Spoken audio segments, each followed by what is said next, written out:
Om Tava Kathamritam Tapta Jeevanam Kavividitam Kalmashapaham Shravanamangalam Srimadaatatam Bhuvi Grinanti Ye Bhurida Jana.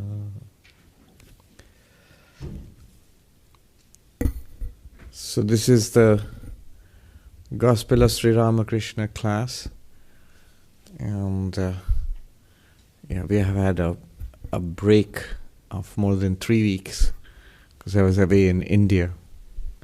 I had gone to give one talk at a seminar. That was the idea. It became 18 talks. It's rather hectic. So it's a break, but as far as I can see from my book, the date in which we are reading. Yes, it's a long section, Sunday, April 8, but we are towards the end of that section. I'm going to start on page 208 in my book, which is about 2 pages away from the end of that particular date, April 8th. Page 208. So I'm reading from there. And as usual, I'll read a little bit, make some observations, and of course everybody is welcome to pitch in with comments, questions, or just remarks. All right. Adhar Sen arrived with several of his friends. He was a deputy magistrate, about 30 years old. This was his second visit to the master. He was accompanied by his friend Sharadacharan, who was extremely unhappy because of the death of his eldest son. A retired deputy inspector of schools, Sharadacharan devoted himself to meditation and prayer. Adhar had brought his friend to the master for consolation in his afflicted state of mind. This Adhar Sen was one of the close disciples of Sri Ramakrishna. He was a remarkable young man. If you read up about him, there's some amount of information on the internet. He was academically brilliant. He was a poet. He was already published by the time he was 19 years, 20 years old. He had books in Bengali, in poetry. And he got the best scholarships in those days. He studied in Presidency College. It was the British Empire at that time. And at a very young age, got into the civil service. He was a deputy magistrate, which was a big post, like a senior post, among the posts available to natives, that is non-British people. So he was doing really well in life. But he was very sensitive, he was very spiritual. He was influenced by the Brahmos, the Keshav Sen especially, but also the Vaishnavas, also by Christianity. And then he had heard about Sri Ramakrishna and started visiting Sri Ramakrishna and became very close to Sri Ramakrishna. That the idea that you can actually see God, you can experience God in this very life. And Sri Ramakrishna loved him dearly. Adhar himself died very young. He was barely 30 when he passed. And we shall see, Sri Ramakrishna indicates that to him. In this very dialogue, we'll see that later. He used to organize these religious festivals at his home, and he invited Sri Ramakrishna a number of times. Sri Ramakrishna visited him, taught him, initiated him, and so we'll see what happens later on. He was very busy. He was very successful. He had this job as the deputy magistrate, and because of his brilliance, he also became a member of the Faculty of Arts in Calcutta University. He had got a teaching job too, which also he wanted. So he was doing all these high-pressure jobs, and he used to visit Sri Ramakrishna, spent a lot of money on carriage fare so that he could directly drive to Dakshineshwar, which was sort of somewhat outside the city at that time. Now it's all within Calcutta, of course.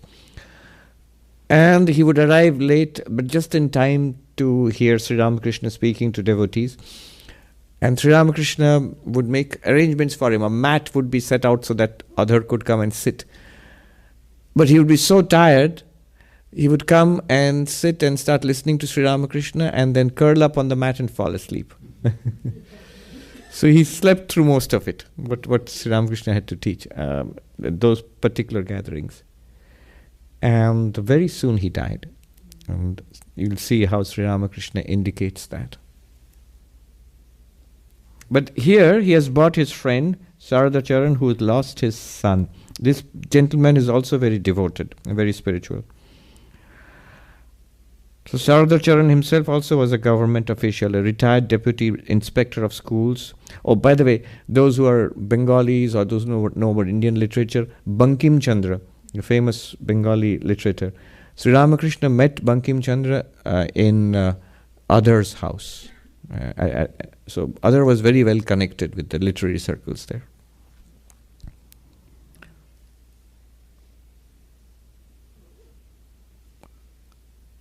Adhar had brought his friend to the master for consolation in his afflicted state of mind. So his friend had lost his elder son. Coming down from Samadhi, the master found the eyes of the devotees fixed on him. He muttered to himself, still in an abstracted mood. Then, addressing the devotees, Sri Ramakrishna said, "The spiritual wisdom of worldly people is seen only on rare occasions. It is like the flame of a candle. No, it is rather like a single ray of the sun passing through a chink in a wall. Worldly people chant the name of God, but there is no zeal behind it. It is like the children swearing by God, having learned the word from the quarrels of their aunts." So these women are fighting with each other, and they take the name of God. By God, I say this, and children learn it, and then they take the name of God only in that sense. And Sri Ramakrishna is saying, mostly worldly people whose minds are immersed in worldliness, when they try to be spiritual also, it's superficial, it's kind of mechanical, it's on the surface. He's saying this. Then one more point he makes. Worldly people have no grit. That doesn't seem to be true. It seems to be worldly people have grit, but grit only for worldly things, for making money, chasing what they want in life. There is grit, but not in spiritual life. That's what Sri Ramakrishna wants to say. Worldly people have no grit. If they succeed in an undertaking, it is all right. But if they don't succeed, it scarcely bothers them at all. When they need water, they begin to dig a well. But as soon as they strike a stone, they give up digging there and begin at another place. Perhaps they come to a bed of sand. Finding nothing but sand, they give that place up too. How can they succeed in getting water unless they continue to dig persistently where they started? So this has become worse in the last 2 or 3 decades. I think because of this scattered state of mind, our modern social media and computers and all, people don't stick to things. They become interested in spiritual life, but there are 2 problems. There's just too much available online, and every kind of spiritual practice, every kind of philosophy, every kind of teacher is available online, is available as books you can order from Amazon. You get this enormous range of choices, which is all very good. But at one point, one must make a commitment. There must be a home tradition. It's very good to be open and learn as much as you can and enrich your spiritual life. I do that too. But we must be rooted in something. There must be something. There must be a place where you're digging your well. So Sri Ramakrishna gives this example sometimes of the person who was digging for water. He tried in one place. Digging a well is hard work. So he lost hope, and then somebody told him, "Why don't you try there?" He tried there, and he tried in a third place. At the end of the day, he had dug 6 or 7 shallow holes and not finding water anywhere. So end of the day is the end of life, basically. But if he had stuck to that first place, he might have found water. So one problem is too much and being scattered. Another associated problem is even when one takes up one path, very soon, I find this especially in the West, but now everywhere, in India also, young people moving from one tradition, one teacher, one school to another one, and then the next one, instead of seeing things through. Now, the result of that is often disappointment, is lack of fulfillment. So one should stick to something, and if one is interested, of course, read, listen to talks, visit other places, good. And that enriches your own spiritual life. But there must be somewhere that we are cultivating a spiritual life. It could be any tradition, any religion, but a home tradition which we have. So this is what he says, they have no grit and they give up easily. Another point I wanted to make was, I sometimes think Sri Ramakrishna, the disciples we see here, the monastic disciples, 16 of them, including Vivekananda, they were all very different from each other. They're very different people. But one common factor, one absolutely common factor among all of them was this absolute determination in spiritual matters. Hold on to something and see it through till the very end. And not just spiritual matters, it also was reflected in day-to-day activities. In our main monastery, when in the early first generation of monks were there, Swami Vivekananda and his brother disciples, Swami Premananda was there, Baburam Maharaj, he was the first manager of Belur Math. He would train the brahmacharis. One thing, weeding. When he noticed one of the novices just pulling out the weeds quickly, cutting it off, that's easier, cutting it off. Pulling it out is hard work. So cutting it is easier. And Swami Premananda scolded the young man. He said, pull it out by the roots. And he says, not just weeds. I'm talking about something else, It is the desires which are in the heart, the negativities which are there. And don't let them remain. So what you're pulling out there, that's how they teach. I remember once I was in the temple of Sri Ramakrishna in our main monastery. And I was where all the preparations, like the flower room here, there's the preparations which go on for the worship at the back of the main big temple. So at that afternoon, that morning, it was an afternoon, I was polishing the vases. So I was polishing the vases, and the monk was passing and he looked at me. I was a novice. He said, "What are you doing?" I said, "I'm polishing the vases."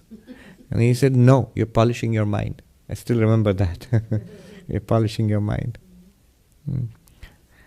So, all of them had this tremendous determination to hold on to something, especially in spiritual life, but in everything, and to finish it. Take up one thing and finish it. Swami Trigunatitananda, once he sat down to repeat the mantra. He said, "I will repeat the mantra till I become enlightened."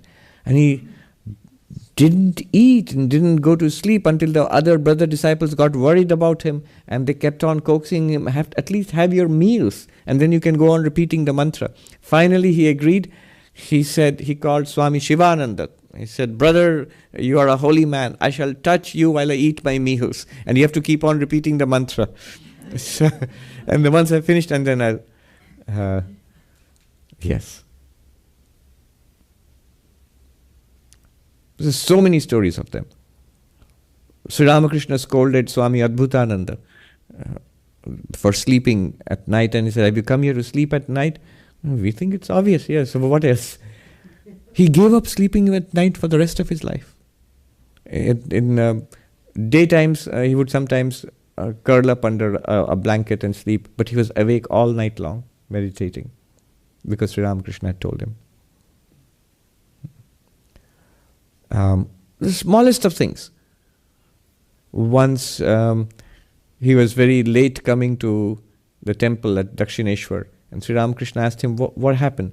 He says, he took a long route around from his usual path. Because Sri Ramakrishna had said, don't go near to him, to Adbhutananda, don't go near the grog shop, the wine shop. Don't. He just meant, the point was that don't hang around there. And in order to avoid the wine shop, Swami Adbhutananda took such a long detour. It added hours and hours of walking. So this is, I'm just giving random examples, but it is common to all of them, without exception, to a remarkable degree. Especially in spiritual life, if they started something, if they took up something, they took it up with so much seriousness. What happens to us is, we are also serious, but we are serious about worldly things. And when the push comes to shove, when the pressure is on, the first thing we sacrifice is spiritual practices. Some problem. Maybe there's too much work. Maybe I'm just busy with stuff in the world, or I feel sick, I don't feel too good, or I don't feel, I'm not in the mood for spiritual practice. The first thing we get rid of is spiritual practice. Is that, it's an emergency, I can't do it today. So it's like the spiritual practice is a luxury. I remember reading Martin Luther, the reformer, who was like about 500 years ago. In his writings, he says, the day I have no time, every day he spent an hour on his knees praying. And he says, the day I have no time for prayer, that is too much to do, I spend an extra hour on my knees praying. When there's no time. So, that's one. So there are many such stories. I remember once I was very sick, really sick, in the hospital. And I thought, I'm sick, so I'm excused from my daily meditation. I'll just lie down in the bed. I had this IV in my arm, and lie down in the bed and repeat the mantra just the minimum number of times. And nobody expects me to meditate when I'm dying, So I wasn't dying, but I was. Until my eyes were open, there was, so it's a ward in the hospital where, especially for monks. I was the youngest, I was a novice, but all the others were old swamis, old and actually dying. And this very old Swami was wheeled in after an operation and put on the bed in front of me. It was late in the evening, and he was still sedated. And after some time, he did wake up. And in the morning, at 3:30, well before sunrise, I saw this old Swami who had just the evening before had been operated upon. Obviously, he was sick. Sitting up ramrod straight, facing the wall on his hospital bed, and sitting for 2 hours and meditating. So that taught me a silent lesson on. I was sick, so I was lying on the bed, and because I was lying on the bed, I didn't get regular hours of sleep, so I would stay awake at night sometimes, and I got to see remarkable things there, because I was all surrounded by, these people had been monks for their whole life, So they had been monks for 60, 70 years, and it's remarkable to see what in the end of their lives. One monk, all of us, they were all sleeping. It's dark in the ward, and there are all beds all around. And I noticed in the darkness, this monk sat up straight. He thought we were all sleeping, and I was quiet, so he didn't know I was awake and watching. And then he had a little box, little tin box, and I'd wondered what was in there. At night, the dead of the night, he opened it, and from the inside he brought out the small pictures of Sri Ramakrishna, Ma Sharada, and Vivekananda. And all night long in front of that box he sat and meditated. And just before dawn, when the the brothers, they come and do their rounds. He quietly shut the box and then he went to sleep. The next morning I told him, Swami, I watched you last night. I know what you do at night. And he looked very sheepish and embarrassed. And he said, in Bengali, he said, oh, Ami to Nishachar. I am, those who stalk at night. It's a phrase for demons. Those who, who wander in the night, like demons. Nishachar. So like that. How can they succeed in getting water unless they continue to dig persistently where they started?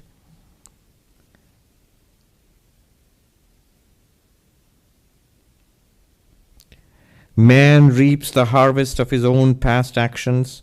Hence you read in the song, O mother, this is a translation from a song, I have no one else to blame. Alas, I sink in the well these very hands have dug. Karma. This is karma. So when we ask, why did this happen to me? Or if not me, I know this person who's a good person. Why did bad things happen to a good person? Or alternatively, why aren't bad things happening to this very bad person? Only good things are happening to this bad person. So on. So we ask these questions about karma.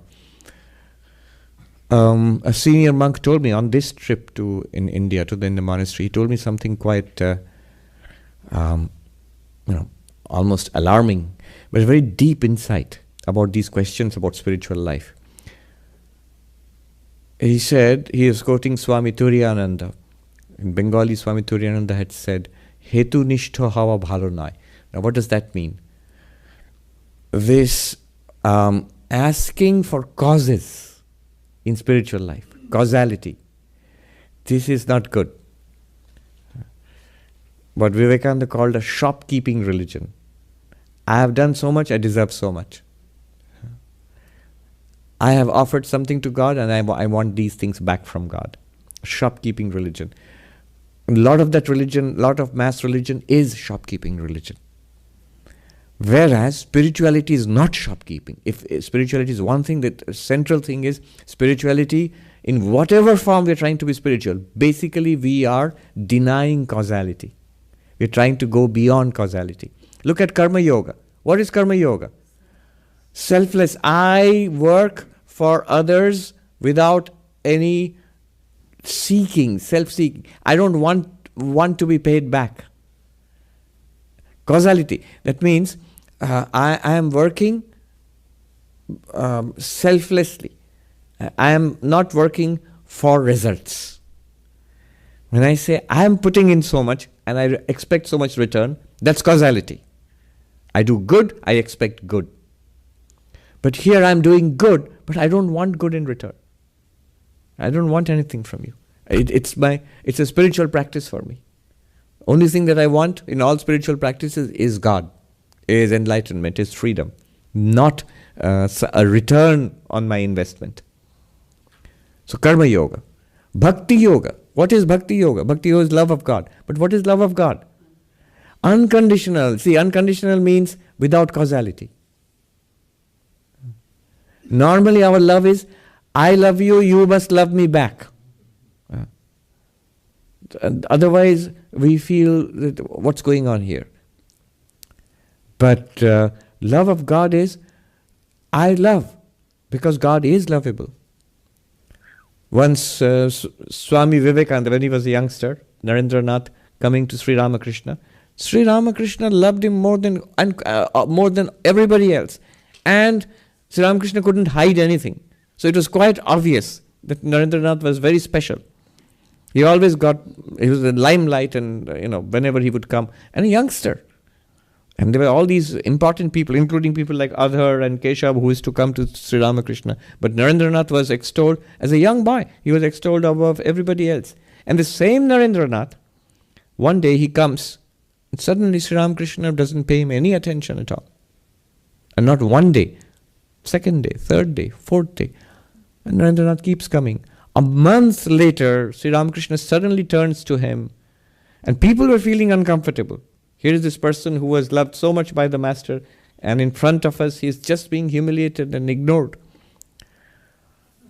Sri Ramakrishna turned to him suddenly and said, I don't even look at you, why do you keep coming?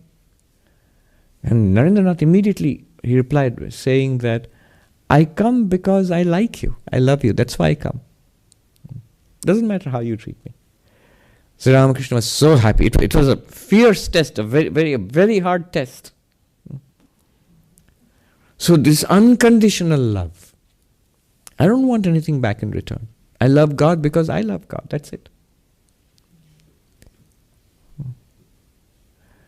Even in the path of meditation, the Raja Yoga, the final stage of meditation, samadhi, up to meditation, dhyana, effort is there. You can cause it to happen. But the samadhi itself, if you try to cause it to happen, it won't happen. That's one thing that's certain. So you must be absorbed in meditation and hope that in time it will deepen into samadhi. If you try to push it any further, then you will just pop back into the surface again. So causality will not work there. Causality means doing something and expecting a result. And of course in Jnana Yoga, the path of knowledge, the highest reality, Atman, Brahman, is beyond causality. Pure consciousness, it's not within the realm of causality at all. So overcoming causality. Karma is causality. So the senior Swami told me, real spirituality is, you don't ask why. But if you must ask why, if you want a reason, then karma. These are two. And why is he introducing this? Remember, the person who has come, Adhar has brought this man who's lost his son. Is the most terrible kind of shock a person can get. A child is something you invest all your life, your love, everything into. It's a child. And to lose the child. See, that's the most terrible loss a human being can face. Parents are very vulnerable, extremely vulnerable, because they love and they are helpless. You want the best for the children. Which human parent doesn't want the best for the children? But the thing is, human parents, as being human, are limited in their power. You would do anything for your child, but you can't because you don't have that power.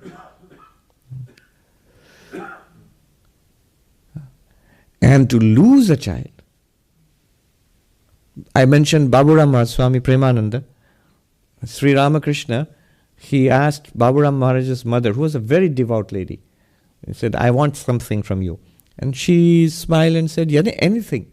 And he said, I want your son to stay with me. And she was very happy. Yes, he will stay with you. It's a great blessing that he will become your disciple and stay with you. But does someone give up a child for nothing? And Sri Ramakrishna smiled and said, what do you want in return? She said two things. One, I must have unbroken devotion to God in this life. I'll get this. So the highest of things. She's a very wise lady. She's already spiritual. But the highest thing that one can get in life is devotion. So devotion to God, unbroken love of God. I must get that. Unflickering love of God. Second, my children should not die before me. I should die before my children. It's a very reasonable thing. You didn't ask unreasonable stuff like my children should never die. That's impossible. But I shouldn't have to see the death of my children. And that's what happened later on in life. We read in the life of Swami Premananda when he was the manager of Belur Math, very ill, very sick. And people despaired of his life. And he said, nothing is going to happen to me. The old lady is still alive. His mother was still alive. And that's true. He recovered. Few months later, his mother passed. Next year, his mother passed. And then later he became sick, and that time he passed away. A few years after that. So this person has lost his elder son. And naturally a question comes, why do I have to face this? There are two answers. Spiritual answers. Two answers. One is, don't ask why. This is the way it is. Catch hold of God. That's the best way. Either through karma yoga, being selfless, not my sorrow, but my life for others.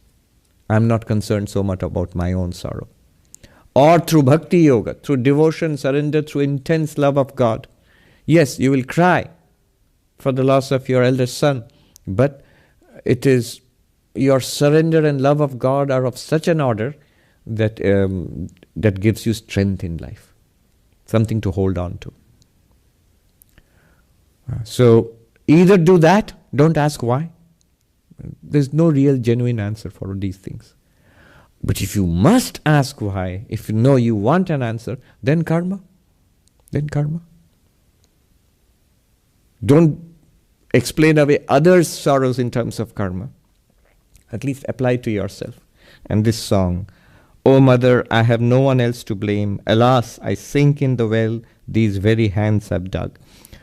Or, better than this is one answer, but it's not really a spiritual answer. Better than this is, don't ask why.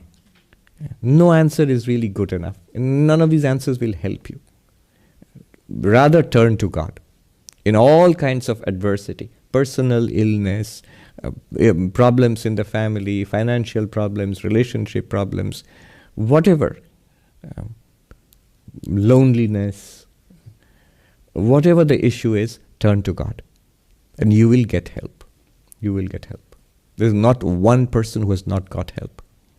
If turned seriously. And help is also almost immediate. And this, from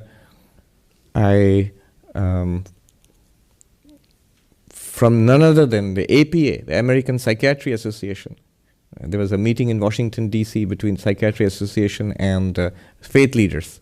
I was representing Hinduism, and there were many others from different churches. So one of them said to the psychiatrists who were sitting across the table, they were some of the most eminent psychiatrists and powerful psychiatrists in this country, from the top hospital systems and all.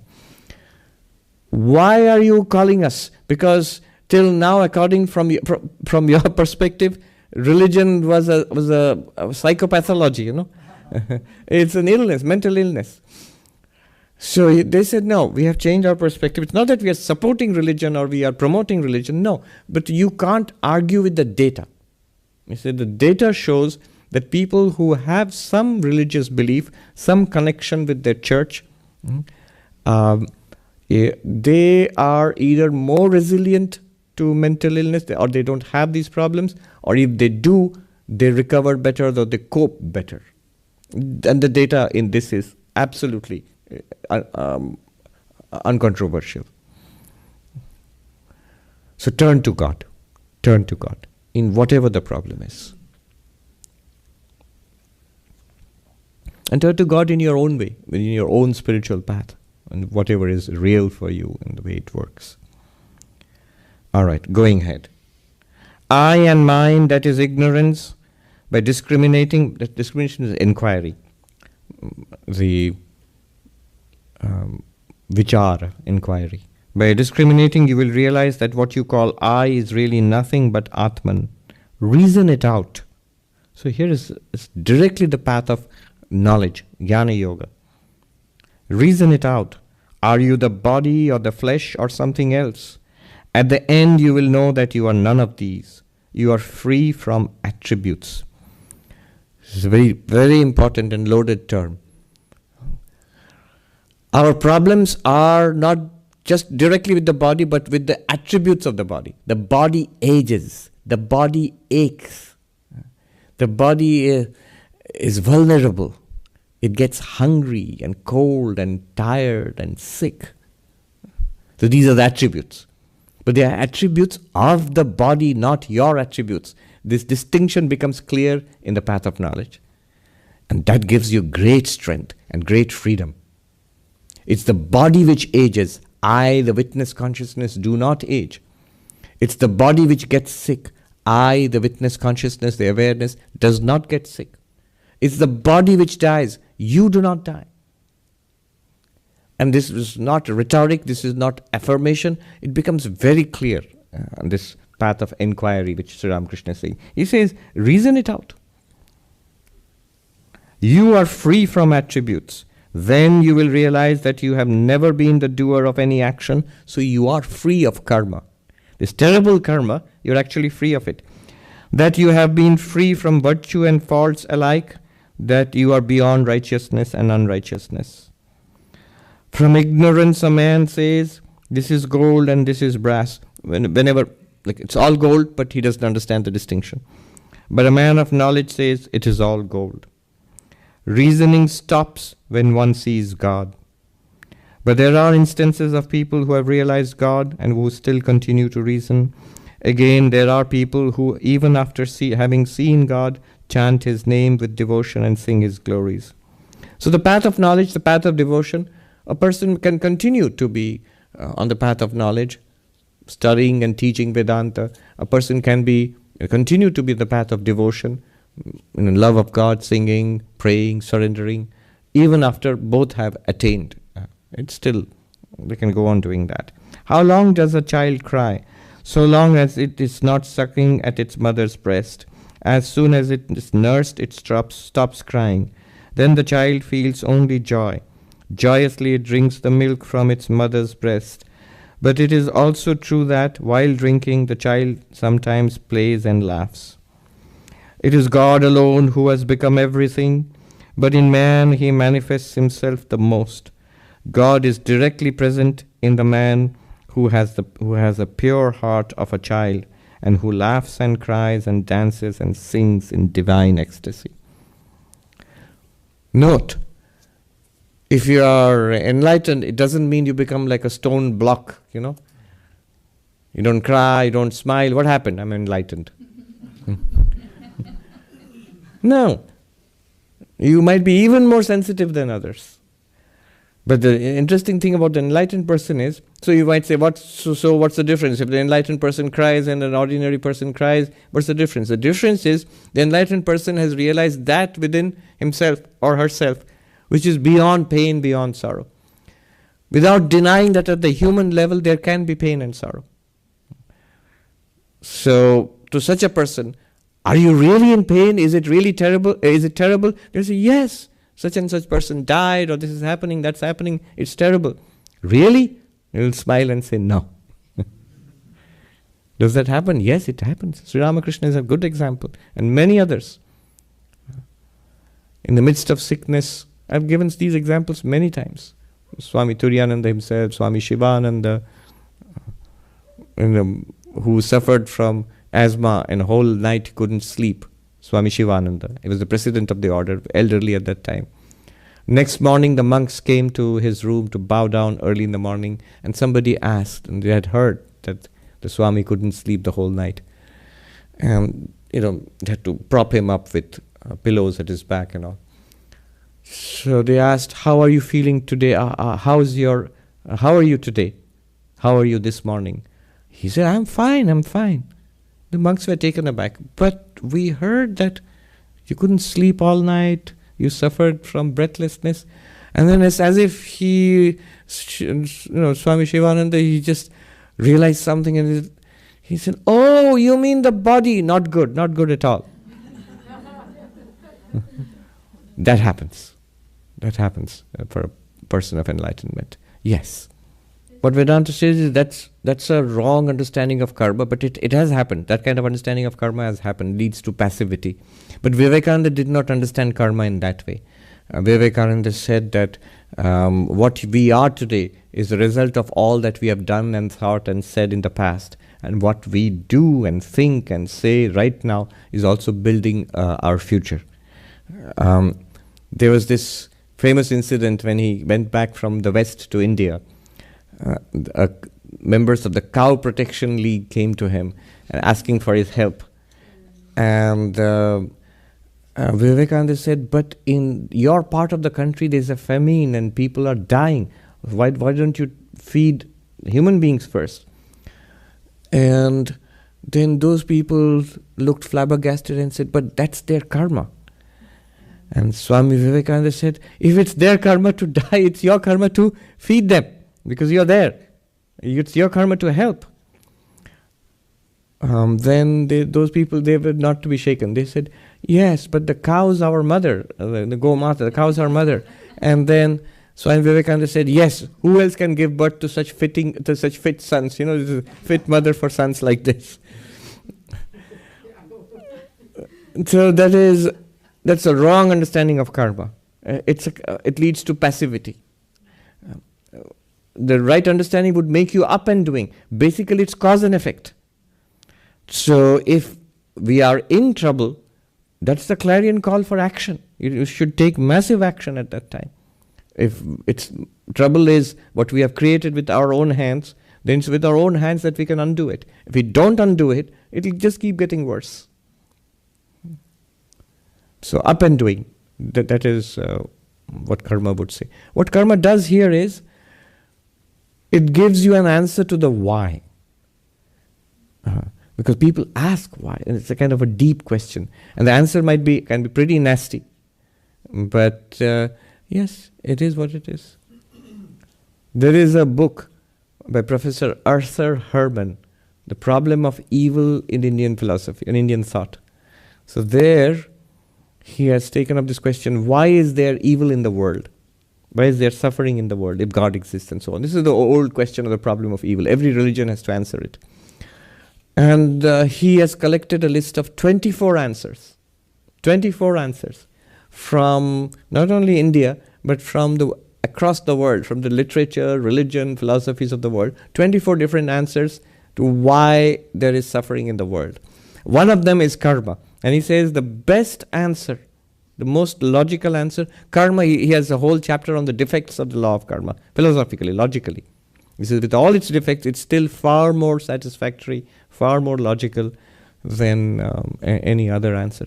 And it has to be, because what is the law of karma after all? It's basically causality. Causality is something that's common to all kinds of thinking. Ultimately, if the causality is real or not, we don't know. But our thinking, you can't think without causality. Even animals have a sense of causality, even like some of the higher animals. Karma is basically causality. So it's logical. Karma yoga leads to purification of mind. With a pure mind, one performs karma yoga easily. Without a pure mind, if one engages in karma yoga, there will be a struggle. But that's the whole point. We need that struggle to purify our minds, because when we try to be selfless, we immediately run up against selfishness. When you flow down the river of selfishness, we are not aware of it. But when we try to be self-sacrificing, when we try to be altruistic, we see how difficult it is. And how beneficial it is. Vivekananda says, in the long run it is unselfishness, selflessness. Unselfishness is more paying, but it requires maturity to understand this. We think selfishness is paying. I'll take care of I, me, myself. And so I'll be happy. Nobody ever has been happy that way. The wise ones discover it quickly, within some time, that no, actually I'm happy when I take care of others. I'm actually happy when I don't think too much about myself. Don't run yourself down, don't wear yourself out, but when I don't think too much about a lot of people, in the name of being self-aware, sensitive, I've seen, especially here in the West, but now also in India and everywhere, it's sort of a global pandemic of being over-aware of one's own self. Little bits of, what I thought, what I felt, nobody cares. I've seen in coffee shops and people going on, and the people are talking, and they can go on talking about what they said, how they felt, how their own little emotional reactions. They're very aware of it. The more aware of it you are, the more you're sinking into the swamp of selfishness. It's a demon. It's a swamp. Don't pay attention to the little self. You think in a monastery people are, they're meditating, they're very self-aware. They go on talking about how they felt, what they said, how they react to others, every little feeling, every little opinion. In a monastery, nobody cares. You keep your mouth shut and you follow the routine and do the work that is allotted to you. Absolutely, absolutely. Hmm? Yes. Being oversensitive to the processes, the thoughts and emotions in one's own mind, that's not spiritual. That is born of selfishness, and it leads to mental illness. It's a form of mental illness, actually. It's one of the diseases of plenty. There are diseases of poverty, malnourishment, starvation, and so on and so forth.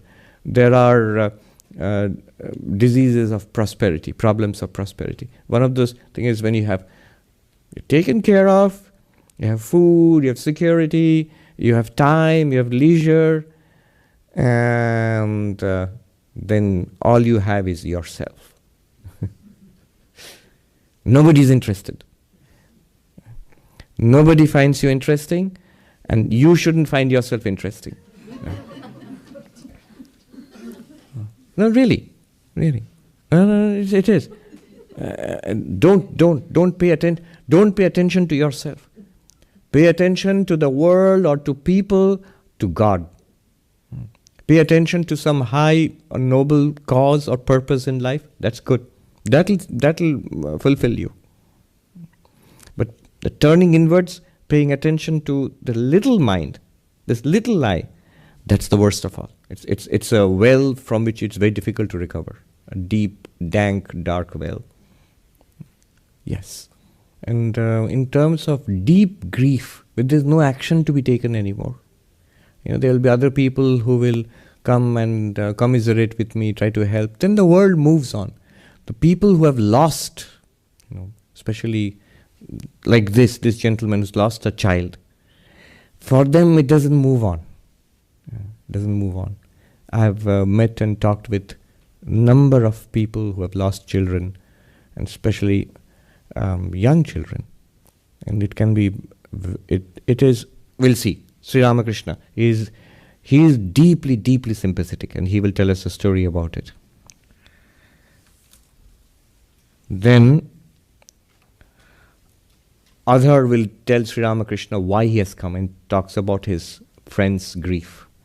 By this time, Sri Ramakrishna had become better acquainted with Adhar, who related the cause of his friend's grief, that the man has lost his son. Look at Sri Ramakrishna's reaction. 1, 2, 3, like this. First, the master sang as if to himself. What was his reaction? He starts singing. And what's the song? To arms, O man! Death storms your house in battle array. Bearing the quiver of knowledge, mount the chariot of devotion. Bend the bow of your tongue with the bowstring of love, and aim at him the shaft of Mother Kali's holy name. Here is a ruse for the fray. You need no chariot or charioteer. Fight your foe from the Ganges bank, and he is easily slain.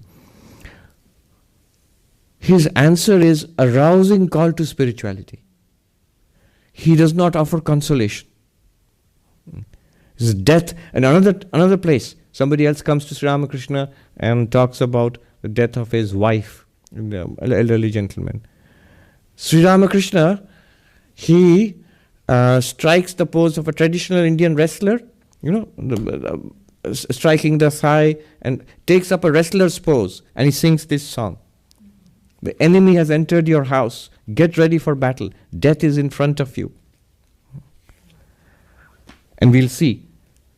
Adhar, who has bought his friend, Adhar is going to die very soon. And we'll see what Sri Ramakrishna is going to say to him. Then he said, what can you do? Be ready for death. Death has entered the house. You must fight him with the weapon of God's holy name. God alone is the doer. I say, O Lord, I do as thou doest through me. I speak as thou speakest through me. I am the machine and thou art the operator. I am the house and thou art the indweller. I am the engine and thou art the engineer. Give your power of attorney to God. One doesn't come to grief through letting a good man assume one's responsibilities. Let his will be done. Very easy to say, but it's very difficult. So one must practice it from right now.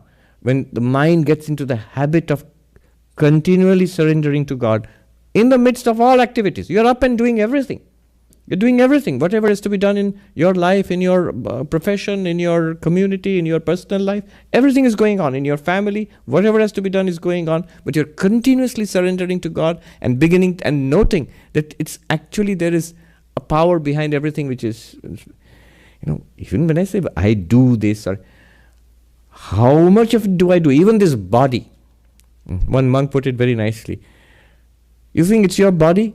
Did you make it? No. Do you own the materials out of which it is made? No. Do you have the papers for this body? Did somebody gift it to you? No. We'll say, but it's my body, I can control it. Really, can you control it? I'm raising this hand, but you see a person who's got a stroke and you go to the physiotherapy unit and you see how difficult it is to raise the hand.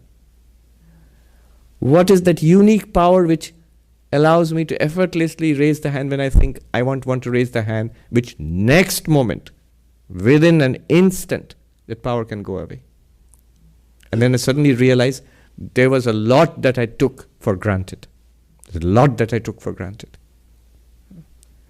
And over time, over the decades, it will all go away from us. We'll be conscious, we'll be aware. And when doctor said, Swami, the dark truth is after 40, it's all downhill. You can manage the decline, but it's going to go downhill.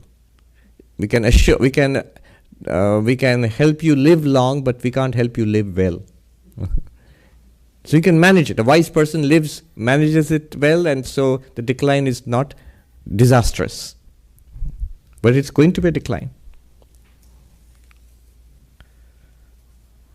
This continuous surrender. And this surrender is an acknowledgement. An acknowledgement that the surrender is not a fiction. It's not making up something. It's actually a recognition of something that we were not acknowledging so far. That there is a greater power behind everything here. I'm speaking in a theistic, devotional mode. Sri Ramakrishna is, in fact. And then look, the human side of it. He inspires him with the song and says, you surrender continuously to God, give your power of attorney. Power of attorney is when you give it to a person who will now is in charge of all your legal affairs, all your financial affairs, is authorized to sign for you and take decisions on your behalf. Now, he says, you give that power to God. So, everything that goes on in life, I sincerely, internally, I refer back to God. Yes, this is your will. It's happened. Now, how do I deal with it? But acknowledging it moment to moment. One of the most beautiful things I remember from The Imitation of Christ, Thomas à Kempis, it's written by a Catholic monk about 800 years ago. He says, he imagines a dialogue between Jesus Christ and the disciple. And so Jesus is saying to the disciple, if you want peace, my son, you have to do these 4 things. 1, always seek to have less rather than more. You'll see as we go on, you'll see it's exactly the opposite of how we live our lives, especially in New York. Always seek to have less rather than more. Always seek to be last rather than first. Always seek to do the will of another rather than your own will. And finally, in all things, see and recognize and accept the will of God. He says, if you want peace. If you do not do these, any one of these you fail, you will lose your peace of mind. It's not a very popular way of looking at things, but yes, this is the wisdom of the ages. So power of attorney, give it to God, and so on. This is the song, and then this inspiration. This is what you do in order to face. This is how you can face grief. And then look, the human side of Sri Ramakrishna. He acknowledges it's the most devastating sorrow one can face. And he gives this very touching story in sympathy with others' friend. But isn't your grief for your son only natural? Yeah. It's very natural to feel this as a parent. to suffer with the suffering of your child. The son is one's own self reborn. This is from the Upanishads. You are reborn as your child. Lakshmana ran to Ravana when the latter fell dead in the battlefield. Looking at Ravana's body, he found that every one of his bones was full of holes. Thereupon he said to Rama, O Rama, glory be to your arrows. There is no spot in Ravana's body that they have not pierced. Brother, replied Rama, the holes you see in his bones are not from my arrows. Grief for his sons has pierced them through and through. These holes are the marks of his grief. It has penetrated his very bones. How touching. So this is the whole battle between Rama and Ravana. Ravana is the enemy, the bad guy. But his sons, the Indrajit and all, they were killed in the battle before he himself was killed, before the demon was killed. And then Lakshmana goes and sees very bones of this monster. They are full of holes. And he tells his brother, amazing archery. You have pierced every bit of his bones. And Rama says, no, it is sorrow. It is sorrow which has pierced his bones. His bones are full of hollow. How deep goes the sorrow of losing a child? So that's the Sri Ramakrishna's understanding of how much it hurts. His very bones are full of holes because the grief has penetrated to his bones. And a doctor once told me that we have this wrong idea that bones are hard. If you don't take care of your bones, he said that calcium, recommending calcium, he said they will become like cornflake. He said literally become as brittle as cornflake over the years and in advanced stage, and as likely to break. Here, Ravana's bones had become cornflake because of the sorrow of his loss of his children. But house, wife, and for wife you can put spouse, husband. House, wife, and children are all transitory. Now you see, reason, sympathy, spiritual surrender, inspiration. Now reason. House, wife, children are all transitory. They have only a momentary existence. The palm tree alone is real. One or two fruits have dropped off. Why lament? So this is logic. In the Gita, Krishna says to Arjuna that Jatasya hi dhruvo mrityu.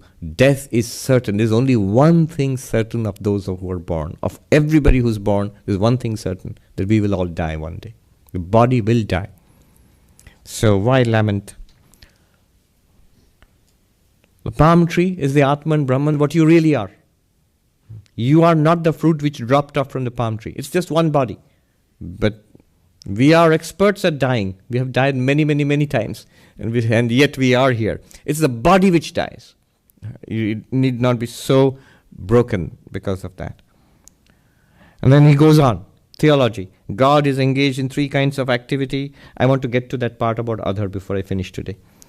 Creation, preservation, and destruction. Death is inevitable. All will be destroyed at the time of dissolution. Nothing will remain. At that time, dissolution means at the end of the cosmos, at the end of the universe. At that time, the Divine Mother will gather up the seeds for future creation, even as the elderly mistress of the house keeps in her hodgepodge pot. So this is actually what they do in villages, or used to do. After every harvest, the old lady of the house would go out into the vegetable patch and collect the seeds, which she would plant in the next season. And the seeds would be kept in little cloth bundles in the pot. She knew which seed was for which kind of vegetable. So the Divine Mother, the Shakti of this cosmos, she keeps the seeds of future creation. In a hodgepodge pot, little bags of cucumber seeds, sea foam, that's one kind of plant, blue pills, and other miscellaneous things. The Divine Mother will take her seeds out again at the time of the new creation, when a new universe comes. This is the old Hindu idea of the cycle of creation. Existence, creation, existence, destruction, and again creation again. Now Sri Ramakrishna takes Adhar aside. Sri Ramakrishna began to talk with Adhar on the veranda north of his room. Master, to Adhar, you are a deputy magistrate. Remember that you have obtained your position through the grace of God. Do not forget him. Because he was very ambitious and up and doing, Do not forget him. But remember that all men must one day walk down the same path. And there's a footnote. Adhar Sen passed away 18 months after this conversation. At the news of his death, the master wept before the mother a long time. See, the enlightened one weeps and sings and dances also. Wept before the mother a long time. Adhar was a great devotee of Sri Ramakrishna who referred to him as his own relative. That means like one's own, spiritually speaking. We all must walk down the same path. We stay in the world only a couple of days. See, anybody, when you hear such a thing from Sri Ramakrishna, every hair in our body should stand on its end, because he is telling us something that, he's telling others something that's going to happen to him very soon. The world is our field of activity. So what do I do? If I'm going to die within 18 months, what do I do? He says, you must act. But what action? God realization. Be up and doing. We are born here to perform certain duties. People have their homes in the country but come to Calcutta to work. It is necessary to do a certain amount of work. This is a kind of discipline. So other is up and doing. Yes, that's good. But one must finish it speedily. While melting gold, the goldsmith uses everything, the bellows, the fan and the pipe, so that he may have the hot fire he needs to melt the metal.